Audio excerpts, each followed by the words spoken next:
La gâchée, c'est la typique soudanais. Du canard périgourdin, de la cacahuète et des épices soudanaises, la gâchée, c'est le plat phare de la Gaïta, le restaurant que Noureldine a ouvert il y a 2 mois. On a pas mal de communautés soudanaises en France, et pourtant on ne connaît pas la culture soudanaise en France.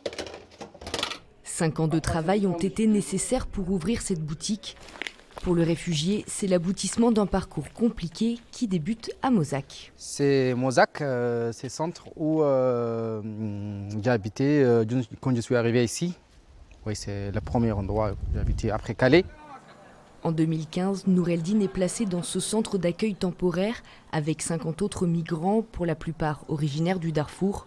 Cours de français, découverte de la Dordogne, ils seront suivis pendant 5 mois par les associations locales.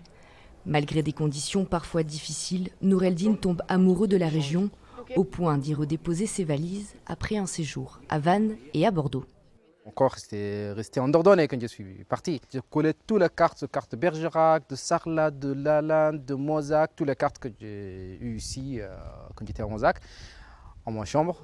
Malgré les kilomètres, Noureldine ne pense qu'à revenir et retrouver ses amis. On avait fêté Noël ensemble ici. On avait même dansé. On a bien dansé quand même. Ouais. De véritables soutiens tout au long de son parcours.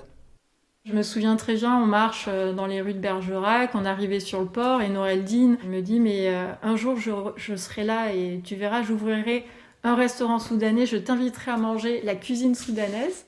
Des obstacles, Noureldine en a surmonté beaucoup, avec toujours le même credo, positiver. Tous les jours, je pense qu'il ne faut pas lâcher les choses et donc je garde le côté positif, même s'il y a beaucoup de difficultés, je garde l'espoir.